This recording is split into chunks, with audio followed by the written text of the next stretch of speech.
வணக்கம் ராதிகா. சாத்தான்குளம் கொலை வழக்கு தொடர்பாக உலகமே உற்று நோக்கும் இந்த தண்டனை வரும் இன்று அறிவிப்பதாக தெரிவிக்கப்படுகிறது ராதிகா. தூத்துக்குடி மாவட்டம் சாத்தான்குளத்தை சேர்ந்த வணிகரான ஜெயராஜ் பெர்னிச் கடந்த 2020 ஆண்டு ஜூன் 19 காவல்துறை விசாரணைக்கு அழைத்து செல்லப்பட்ட போது காவல்துறை தாக்கியதில் 20 உயிரிழந்தனர். இது பெரும் நாடு முழுவதும் பெரும் அதிர்வலை ஏற்பட்ட. ஏனென்றால் அவர் 2 பேர், அதாவது சாதாரண ஒரு கடை நடத்தி வரும், செல்போன் கடை நடத்தி வரும் 2 பேர் காவல்துறை விசாரணைக்கு அழைத்து செல்லப்பட்டு சித்திரவதை செய்யப்பட்டு அங்கு இறந்த சம்பவம் பெரும் பரபரப்பை ஏற்படுத்தியது. இந்த நிலையில் தந்தை மக உயிரிழந்த தொடர்பாக இருந்த குற்றச்சாட்டின் கீழ் தொடரப்பட்ட வழக்கில் சாத்தான்குளம் காவல்துறை ஆய்வாளர் ஸ்ரீதர், சார்பு ஆய்வாளர் பாலகிருஷ்ணன், ரகு கணேஷ் உள்ளிட்ட 9 பேரின் மீதான சிபிஐ தரப்பை முதற்கட்டமாக கிட்டத்தட்ட 2027 பக்கம் குற்றப்பத்திரிகை மற்றும் 2ஆம் கட்டமாக 400 பக்கம் குற்றப்பத்திரிகையும் தாக்கல் செய்யப்பட்டது. அதிகா மதுரை மாவட்டம் 1வது கூடுதல் நீதிமன்றத்தில் 5 ஆண்டுகளுக்கு மேலாக நடைபெற்று வரும் இந்த விசாரணையானது வழக்கின் 100க்கும் மேற்பட்ட சாட்சி விசாரணைகளும் விசாரணை மேற்கொள்ளப்பட்டது. இந்த நிலையில் இந்த கொலை வழக்கின் மதுரை மாவட்ட 1வது கூடுதல் நீதிமன்ற நீதிபதி முத்துக்குமரன் தீர்ப்பளிக்கதாக தெரிவிக்கப்பட்ட நிலையில் கடந்த 23ஆம் தேதி, ஏனென்றால் கடந்த 23ஆம் தேதி மாவட்ட நீதிமன்றமே ஒரு பரபரப்பான சூழ்நிலை காணப்பட்டது என்று கூறலாம். தொடர்ந்து அந்த அதாவது உலகமே உற்று நோக்கக்கூடிய அந்த தீர்ப்பில் எது மாதிரி கொடுக்க இருக்கிறார் நீதிபதி என்பதற்காக அந்த அன்றைய தினம் மதுரை மாவட்ட நீதிமன்றத்தில் வழக்கறிஞர் மட்டும் இல்லாமல் சமூக ஆர்வலர்கள், மகளிர் அமைப்பினர் தொடர்ந்து மக்கள் என பொதுமக்கள் என அனைவரும் திரண்டு காத்திருந்த சூழலில் கடந்த 23ஆம் தேதி வழங்கப்படும் என்று அறிவித்த தீர்ப்பானது இந்த 9 பேரும் குற்றவாளிகள் என, இந்த வழக்கிலான குற்றவாளிகள் என நீதிபதி அறிவிக்கப்பட்டு தொடர்ந்து அதன் விசாரணையாவது தீர்ப்பின் விவரம் 30ஆம் தேதி அறிவிக்கப்படுவதாக தெரிவித்திருந்தார் அதிகா.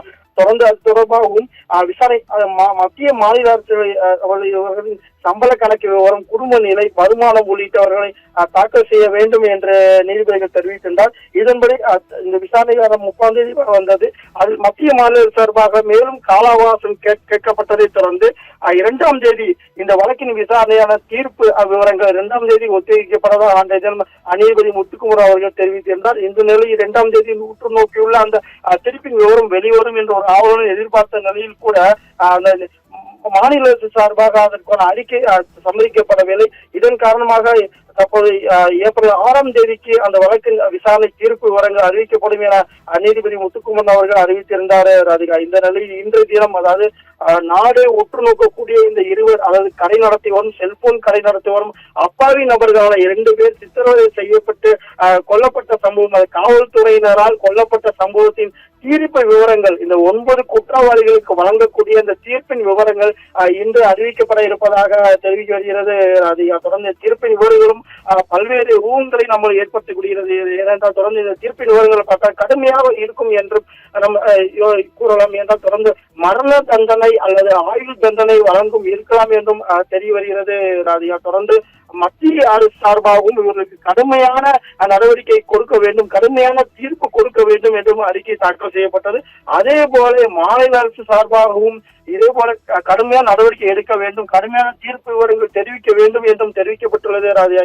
கடந்த 2ஆம் தேதி அந்த விசாரணையில் கூட மத்திய மாநில சார்பாக இந்த 9 குற்றவாளிகளுக்கும் தொடர்ந்து கடுமையான தீர்ப்பு விவரங்கள் அறிவிக்க வேண்டும், அதாவது மரண தண்டனை அறிவிக்க வேண்டும் என்றும், அதாவது மத்திய மாநில சார்பாக மட்டும் இல்லாமல் குடும்பத்தின் சார்பாகவும் அந்த பென்னிக், அதாவது அந்த குடும்பத்தினர் சார்பாகவும் வலியுறுத்தப்பட்டது.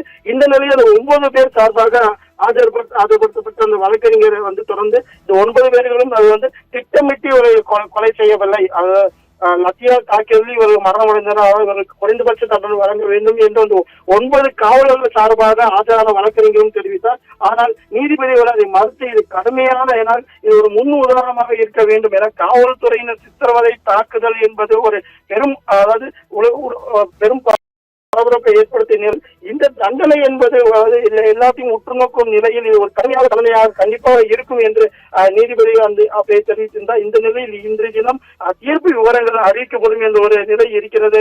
தொடர்ந்து மதுரை மாவட்ட கூடுதல் அமர்வு நீதிமன்ற நீதிபதி முத்துக்குமரன் அவர்கள் இன்றைய தினம் இந்த 9 குற்றவாளிகளின், இந்த காவல்துறையை சேர்ந்த ஆய்வாளர் ஸ்ரீதர், ரகு கணேஷ் உள்ளிட்ட 9 நபர்களின் இந்த குற்றவாளிகளின் தீர்ப்பு விவரங்களை இன்று அறிவிப்பார் என்று எதிர்பார்க்கப்படுகிறது. ராதியா.